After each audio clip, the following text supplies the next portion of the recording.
Bonjour mes amis, ravi de vous retrouver. Aujourd'hui, nous avons un grand plaisir de partager ensemble une vidéo sur recherche V, utilisation pratique. Par exemple, nous avons les piliers et leur capital. Donc, nous avons un tableau ici. Nous voulons que quand on renseigne la cellule E1, on veut que Excel calcule la cellule E2, autrement dit la capitale des pays. Donc, si je donne ici France, la capitale, je veux que ce soit Paris. C'est Japon, je veux que ce soit Tokyo. Recherche V de Microsoft Excel. La recherche V, c'est une fonction très intéressante qui permet d'extraire beaucoup de données à partir d'un tableau. Donc toujours, on a ici les arguments. Dans les arguments, on a 4 arguments. Le premier argument, c'est les valeurs cherchées. Cette valeur doit se positionner dans la première colonne à gauche du tableau. Donc c'est ici qu'on va chercher cette valeur. C'est la première colonne à gauche du tableau. Si on ne met pas cette condition-là, nous aurons des problèmes.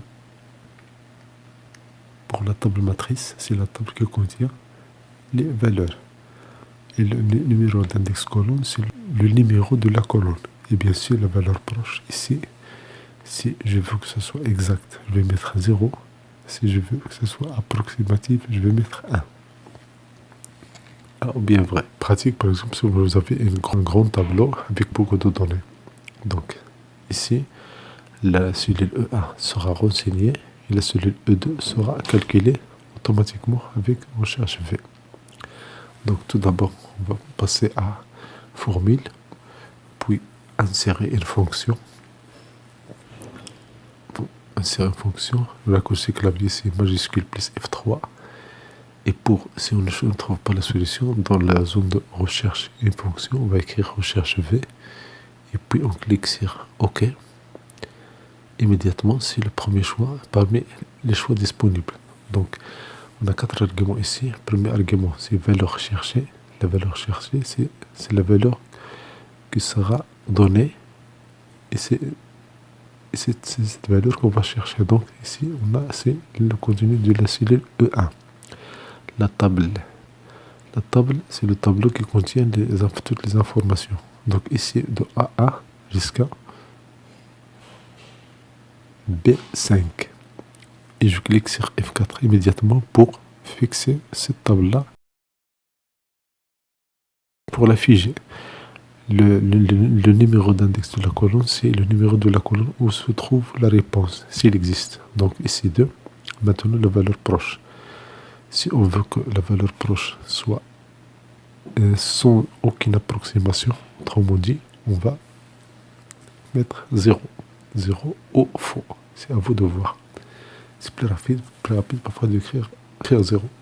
Ici, cette fonction me donne erreur parce que la cellule A est vide. Donc je sélectionne puis CTRL X pour couper cette formule. Je vais utiliser la formule c'est erreur. Je vois la parenthèse. On a la valeur, puis la valeur c'est erreur. CTRL V pour coller la fonction recherche V, point virgule, et puis on va faire entre guillemets le vide. Et comme ça, s'il y a une erreur, elle est cachée. C'est le vide qui est affiché ici. Donc vous voyez la formule. C'est erreur, puis la recherche V, point virgule, deux guillemets. Il y a une erreur. Si je renseigne dans la cellule E1, je mets France, immédiatement j'apparais dans E2. Si je mets Canada, je vais avoir Ottawa. Puis si je mets Inde, je vais avoir New Delhi. Donc, immédiatement, on extrait des informations à partir. Mais si on écrit Suisse, cette information n'existe pas dans la colonne A1. On n'a pas d'information ici, donc on a le vide.